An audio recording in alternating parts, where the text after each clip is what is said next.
प्यारे दोस्तों, धार्मिक कथाएं चैनल में आपका हार्दिक स्वागत है। आज मैं अपनी वीडियो में आपको राम कथा सुनाने जा रही हूँ। प्यारे दोस्तों, यदि आपने मेरा चैनल धार्मिक कथाएं लाइक और सब्सक्राइब नहीं किया तो ज़रूर करें। बेल आइकन दबाना ना भूलें ताकि आने वाली सभी वीडियोज़ की जानकारी आपको सबसे पहले हो सके। वीडियो को पूरी सुने। सुनने के बाद कमेंट बॉक्स में जय श्री राम लिखना ना भूलें। कथा।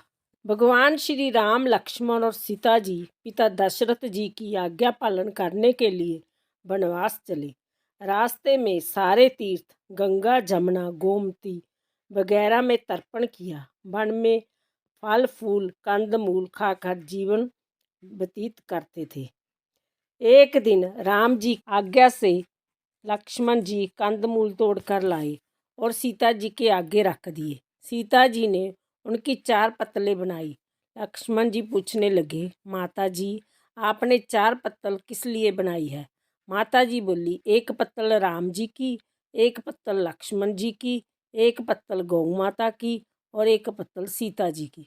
राम और लक्ष्मण जी ने अपनी अपनी पत्तलें उठा ली और एक गौ माता के आगे रख दी। सीता जी ने अपनी पत्तल नहीं उठाई और ना ही गौ माता ने। राम जी ने सीता जी से पूछा कि आपने फलीहार क्यों नहीं किया? तब सीता जी ने कहा कि मेरा तो राम कथा कहने का नियम है।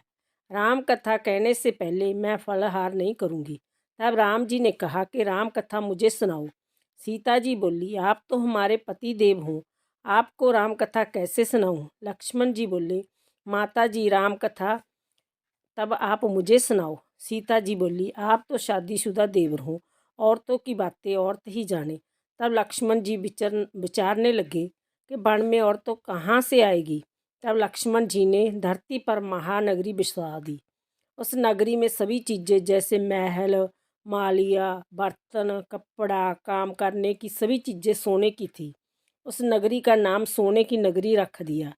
इस सोने की नगरी में आदमी और औरतें दोनों को काफ़ी गर्व था। कोई भी व्यक्ति गरीब नहीं था। राजा से लेकर पंगी तक गर्व में पागल थे। सीता जी कुएं पर गई। वहाँ पनहरियाँ पानी भरने आई। उनकी मटका, झालर और इडनी तीनों सोने की थी। सीता जी कुएं पर बैठी औरतों से राम राम बोली, पर किसी भी औरत ने राम राम का जवाब नहीं दिया, क्योंकि वह तो सभी गर्व में डूबी हुई थी। थोड़ी देर में एक डावड़ी आई और सीता जी ने उसे से भी राम राम किया और बोली, आप हमारी राम कथा सुन लो। डावड़ी बोली, आपकी राम कथा मैं नहीं सुनती, मैं तो अपने घर को जा रही हूँ। सीता जी बोली, मेरे राम लक्ष्मण भूखे हैं। डावड़ी बोली, कौन से राम लक्ष्मण? मैं तो घर को जाती हूँ, मुझे तो मेरी माँ बुला रही है। इतना कहकर डावड़ी अपने घर को चली। सीता जी को गुस्सा आया। पूरी सोने की नगरी पित्तल की होगी। माँ ने पूछा, पूरा जेवर, मटका, इडनी सब खोटा कहाँ से कर लाई? डावड़ी ने कहा, मुझे तो पता नहीं, मैं तो जो पहनी हुई थी वही ले आई हूँ। पर कुएं पर एक सुंदर सी तपस्विनी बैठी थी। उसने कहा, मेरी राम कथा सुनो। पर मैंने तो ना कर दी, जिससे उसने कुछ टोटका कर दिया होगा, मुझे मालूम नहीं। माँ बोली, जाओ उसकी राम कथा सुना।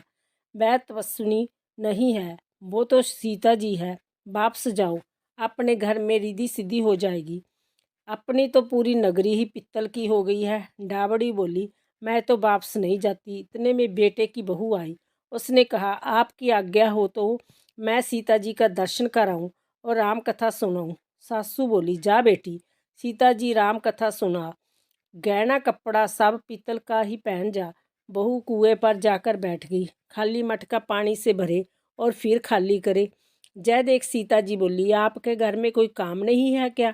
बहू बोली, माता जी मैं तो सब कार्य निपटा कर आई हूँ। तब सीता जी बोली, तूने मुझे माता जी कहा। जय सुन, मेरा मन खुशी से हर्षित हो रहा है। अगर समय हो तो मेरी राम कथा सुन लो। बहू बोली, माता जी आप राम कथा सुनाओ, आपकी राम कथा सुनकर ही घर को जाऊंगी। चंदन चौकी मोतियों का हार, राम कथा हमारे गले का हार। राम ते आऊँ राम मनाऊँ, राम कहे तो परदेश जाऊँ। सीता जी ने कहा, तूने मेरी इज्जत रखी, भगवान तुम्हारी इज्जत रखेंगे। हमारी मृत्यु लोक में तूने सहायता की, तुम्हारी भगवान स्वर्गलोक में सहायता करेंगे। सीता जी ने राम कथा सुनानी शुरू की। बहू राम कथा सुनने लगी। आओ राम बैठो राम, जल पर झारी लाई राम, किक्कर की दातन लाई राम, ठंडा जल पर लाई राम, सब परिवार पधारो राम, चुगला टोपी पहनो राम, कड़ा कलांगी पहनो राम, मक्खन मिश्री लाई राम, मक्खन मिश्री खाओ राम, स्वर्ण सुहासन लाई राम, स्वर्ण सुहासन बराजो राम, झल टकोरा लाई राम, झल टकोरा बजाऊ राम, शंख धमनी लाई राम, झुक झुक पाव लागू राम, निरखता रोमन मोहे राम, शरण अपनी लै लो राम, दूध कटोरा लाई राम, सीता चरण दबाए राम, सुखवर सेज सोए राम, चालर पंखा ढोले राम, हमें राम तुम्हें राम, रोम रोम में बसो श्री राम, घट घट में विराजो राम, मुख में तुलसी बोले राम, खाली बैठे क्या काम, जब बोले जब राम ही राम, बोले पंछी राम ही राम, पूर्ण होए सब काम, मेवा चिरंजी लाई राम, रुच रुच भोग लगाओ राम, खट्टा मिठा चखो राम, चरखा परखो लाई राम, चरखा परखो चखो राम, जो पाए सो ले लो राम, मन में धोखा रखना नाम। राम कथा पूर्ण हुई तब सीता जी बोली, आपने हमारी राम कथा सुनी, हमारी सहायता की, आपने हमारे भूखे राम लक्ष्मण को खाना खिलवाया, भगवान आपको सातों स्वर्गों को का सुख देगा। सीता माता का आशीर्वाद ले बहू अपने घर जाने लगी। सीता जी ने अपने गले का हार तार कर बहू को पहना दिया। बहू अपने घर सासू जी को बोली कि मेरा मटका सिर से तारो। सासू जी बोली, हे बेटी, हीरा पन्ना का गहना कपड़ा और मटका, सिर का झालर इडनी हीरा से जलमला रहा है, यह सभी चीज़ें तू कहाँ से लाई? राजा जी सुनेंगे तो दंड देंगे। बहू बोली, मैं तो सीता जी से उनकी राम कथा सुनकर आ रही थी, उनकी कृपा से जय सभी हुआ है। सास बोली, ठीक है, रोज तुम राम कथा सुनाया करो।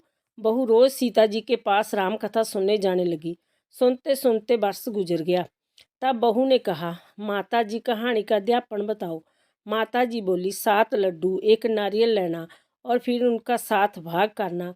1 भाग मंदिर में चढ़ाओ, मंदिर बनाने का जितना फल मिलेगा। 1 भाग तालाब में चढ़ाने से तालाब खुदवाने जितना धर्म होगा। 1 भाग भागवत पर चढ़ाने से भागवत सुनने का फल मिलेगा। 1 भाग तुलसी पर चढ़ाने से तुलसी की शादी करने जितना फल मिलेगा। 1 भाग कुंवारी कन्या को देने से कन्यादान करने का फल मिलेगा। 1 भाग ब्राह्मण को देने से ब्राह्मण को खाना खिलाने जितना फल मिलेगा। 1 भाग सूर्य भगवान को चढ़ाने से 33 करोड़ देवी देवता भोग लगाने जितना फल मिलेगा। बहुत जल्दी जल्दी घर आई, 7 लड्डू और 1 नारियल लाई, उसका 7 बराबर भाग किया। 1 भाग मंदिर में, 1 भाग तालाब में, 1 भाग भागवत में, 1 तुलसी में, 1 कन्या को, 1 ब्राह्मण को, 1 सूर्य भगवान को चढ़ाया। सूर्य भगवान को चढ़ाने से 33 करोड़ देवी देवताओं ने भोग लगा लिया। अब बहू फिर सीता जी के पास आई और बोली कि माता जी, मैंने सबका अध्यापन कर दिया। सीता जी बोली, अच्छा बहू, अब बैठ जाओ। 7 दिनों बाद बैकुंठ धाम से विमान आएगा। 7 दिनों के बाद ही बैकुंठ धाम में विमान रिमझिम करता आया। बहू बोली, सासू जी विमान आया है, आप भी चलो। सासू जी बोली, हे बहू, मैं अकेली कैसे जाऊं? आपने ससुर जी को ले लो, माता पिता को ले लो, भाई बंधु कुटुंब कबीले को ले लो, अड़ोसी पड़ोसी को ले लो। बहू ने सबको विमान में बिठा लिया। विमान फिर भी खाली रहा। इतने में ननद आई और बोली, भाभी जी, मुझे भी विमान में बिठा लो। माता जी ने देखा विमान में जगह ही नहीं है। बहू सीता जी को बोला, माता जी, हमारी नंद रानी को भी बिठाओ। सीता जी बोली, आपकी नंद घमंड में भरी हुई है, हमारा विमान कच्चे धागे से बना हुआ है, जय टूट जाएगा। नंद बोली, भाभी जी, मैं जहाँ अकेली रहूँगी तो सांप बिच्छू खा जाएंगे। भाभी जी बोली, आपकी करनी आप ही भोगो, हम अपनी करनी से सीता माता के साथ जा रहे हैं। इतने में बहू अपने पति देव के साथ विमान में विराजमान हो गई।